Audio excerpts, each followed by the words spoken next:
Hey, it's Errol. Welcome back. We're going to talk about cold starts on deploys of Lambdas. If you're having a problem with getting 100x or more of the number of concurrent executions of your Lambda when you do a deploy, I'm going to explain why that happens and some things you can do to control that. The application that we're testing has a 20 millisecond 90th percentile response time.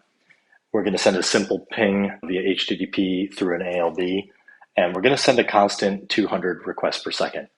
Now, why we're doing that is some applications like websites get clicks from Google, they get clicks from paid marketing, they get clicks from users clicking their bookmarks, they get users opening their laptop and going back to a tab they were on.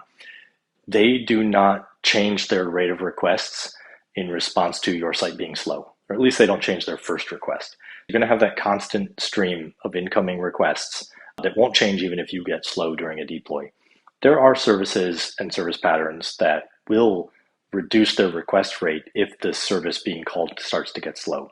In that case, you won't really see this problem as much. But for websites, APIs, things crawled by good bots or bad bots, you may see this pattern.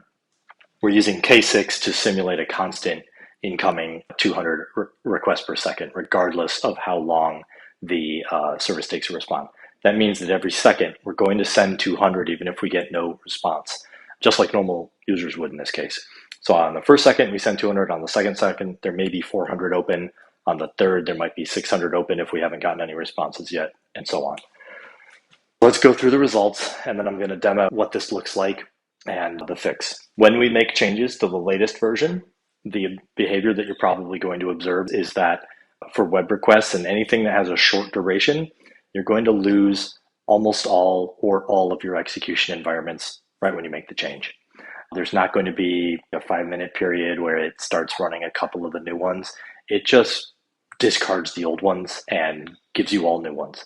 And because incoming requests will get glued to a cold starting instance, that causes the issue we're about to observe, which is if you have a cold start time of 1,000 milliseconds, in this case, we're adding a constant 250 to a 750 millisecond cold start observed on our 128 meg Lambda function.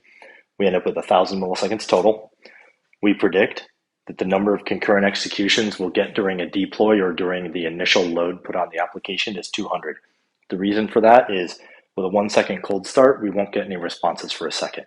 Since we're going to send 200 requests in that first second, we should start 200 execution environments. That's the prediction. What we observe is that during the initialization, we start 254. So this is, we're getting a little bit higher than the predicted number because the responses on the initial response, they take a little while, like maybe 200 milliseconds instead of 20 milliseconds. So we're getting a little extra. When it hits the steady state, we get down to about 7 instances. And you'll see that largely remains constant across all of the tests. Then when we do an update to the latest version while it's running under load, we get 150 concurrent executions. The number of inits in the logs are similar to the init in the update here. We get 249 and 144. The reason these are a little bit lower is because there's already some execution environments running. Okay, let's go on to the next one. When we double that, we double to 2,000 milliseconds cold start time. We're going to predict double the number of concurrent executions during the deploys. That's 400. What we observe is 355 and 248, and the inits and the logs are similar to those. When we quadruple it further and go to 8 seconds, so 7,250 plus the 750 constant, we get 8 seconds. We're going to predict 1,600 concurrent executions. Now this account has a limit of 1,000, so we're going to hit that limit. And sure enough, during the init, we're okay, this isn't great, right? But this, when we do an update, when it's already running, we actually hit 1,000. The reason why we don't hit it on startup is K6 actually has to establish connections, so it takes it a little bit of time, and I think it doesn't quite get to the predicted amount, but when we update it when it's already running, it does actually limit out the account on concurrent executions. And we get the same, we actually see in the logs 1,000 instances in it. This is kind of wild, right? Our steady state is 10 concurrent executions, and yet we were actually going to get 100 times, or maybe even 160 times if we gave it enough capacity, 100 times or more concurrent instances starting up, and then they immediately go away because they're not needed as soon as this 8 seconds goes by. That's not awesome. I really don't appreciate it. The solution, or a solution, I don't love this solution, is you can use an alias. And an alias means you're going to have to publish versions. You can't just change the latest version anymore. You want to make sure you have no callers calling the latest version. And with the alias, you're going to publish your new version. The alias might be pointed to version 4. You're going to tell it, I want you to send 1% of the traffic to version 5. Now, this is going to work except in the most extreme cases where you're running, let's say, a constant load of 10,000 concurrent executions and you have a 8-second cold start time. In that case, 1% is going to be a substantial number of requests and is going to cause this problem to a degree. But in our case, if we just say 1%, that means of the 200 requests per second that we're going to send, we're only going to send 2 of them to the new version. Over the course of 8 seconds before we get our first response, we will cause 16 instances to start. And 16 is greater than the 8 to 10 that we need in the steady state. Just setting this to 1%,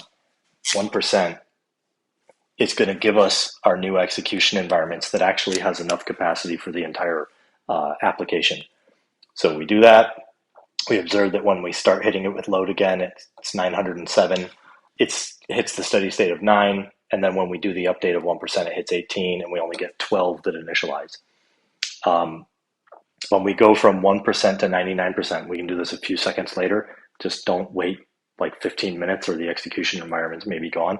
But if we do this a few seconds after this has stabilized, we predict we're not going to start anymore because we already have 18 execution environments.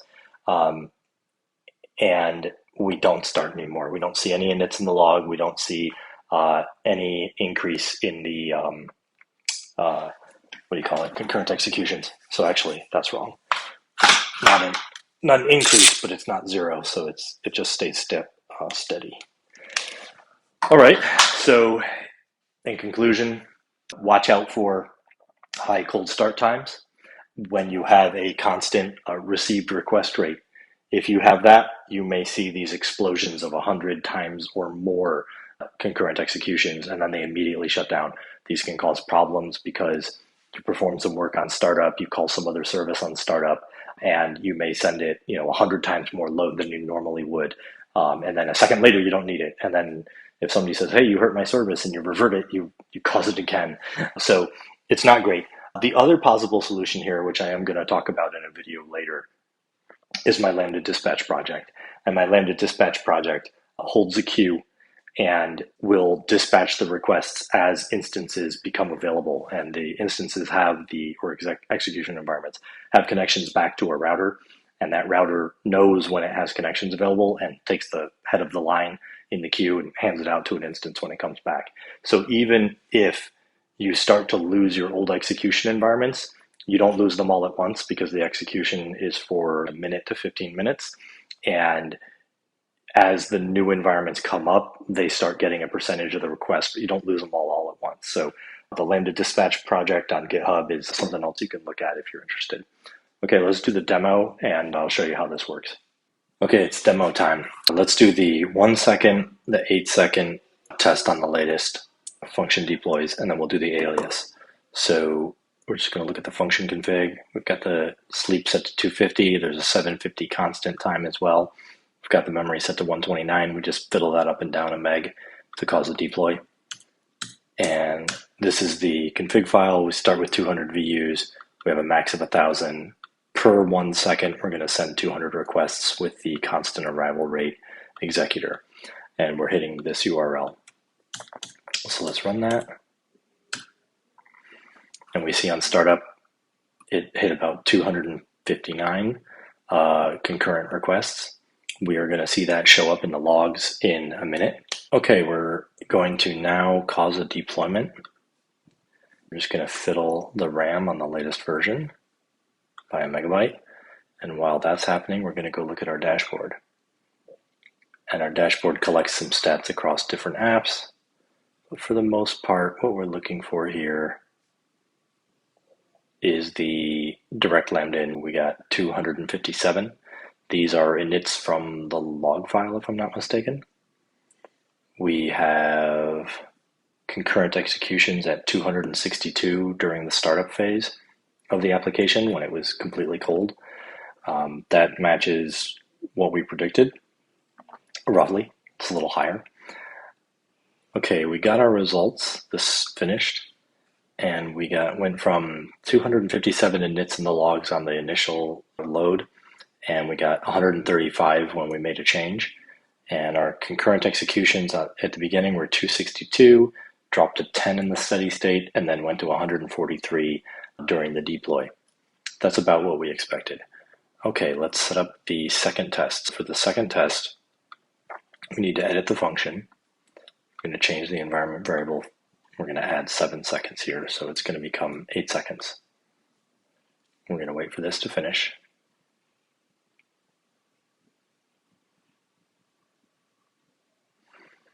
And then we'll kick off the same test again. And you see right on startup, it's hitting over 600 concurrent requests, 800, 900, and it peaked out at about 919, which is pretty close to what we have on the board. Now we're going to make a change to the Lambda so that it does another deploy. And this is the 8-second cold start Lambda. And let it finish that. We're going to go take a look at our dashboard in the meantime. What did we get? On the initial start, we got 922 concurrent executions. And on the steady state, we got the same 11 concurrent executions. If we check the logs, we had 920 init duration messages printed. Let's also briefly look here at the init durations being logged. So you can see we're up to 8 seconds now. And if we could get past these 922, we could see that previously it was 2 seconds. Or 1 second. We have some of the results here. We can see we hit the 1,000 concurrent executions limit on this account when we did a deploy of this service with an 8-second cold start time and 200 requests per second. That's not a lot. And that's a 100x, over 100x more concurrent executions than we had in the steady state before we did the deploy. Let's see if our init duration logs came back yet. Yep. Those have the same count of 1,000. So we printed an iteration 1,000 times. And if we check here what K6 told us, it said during the test, it used all 1,000 VUs. It could not actually send anymore. Even if it had tried it, it would have gotten 502s. We should actually see, yeah, we got a couple failed responses here, 8. If we had allowed in more VUs, it would have gotten, I think, a few hundred failed responses. Okay. Now let's look at the solution that is readily available, which is to use an alias. Let's just cat it so you can see.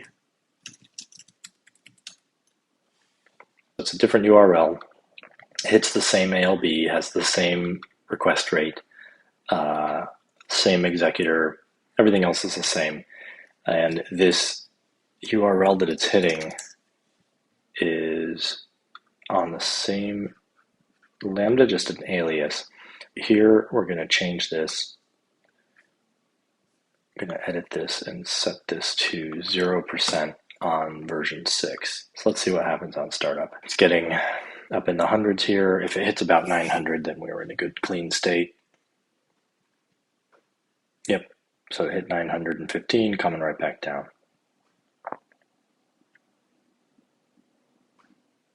Now we will make a change. We're going to move 1% of the traffic to the new version. And we'll go watch it in K6. And we're going to see this go up to 12, 13, 14. Now it should be done. Now let's go look at the graphs we got from the initial startup.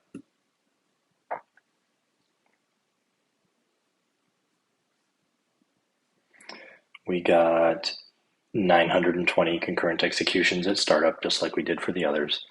We got 915 init durations printed in the logs. Now we're going to change 100% of the traffic to go to version 6. So it already warmed up enough instances to handle all the load. And we should see here no change in the VUs. Yep, it's holding steady. Because when we moved over 1% of the traffic, it started up 16 to 18 new exec environments. And then after the initial 1% of requests was sent to those and hung on them, after that, it had enough execution environments to handle all the traffic. I don't love this solution, and the reason I don't love it is 1% of your requests are still paying for that 8-second cold start. I don't think that's great, but it's a lot better than getting 100 times more execution environments than you need. Okay, let's go look at the charts, see if we got the data.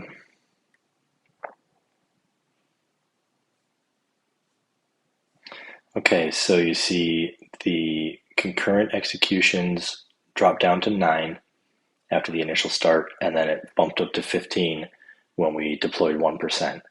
That's it. And the number of inits in the logs matches that. There were 7 inits in the logs. That actually might go up. That should be closer to maybe like 12, but it takes a little bit of time for the data to come in to the logs. Okay, so you can see that if you have a long cold start time, you can get 100 times more execution environments than you need. That can cause you other problems. And at least one solution, partial solution for it, is to use an alias. You're still going to have a percentage of your requests, 1% in this case, wait the entire 8 seconds for the cold start. Or you can use a project like my Lambda Dispatch, which will prevent users from waiting for a cold start pretty much in all cases. Go check it out if you're interested. All right, thanks.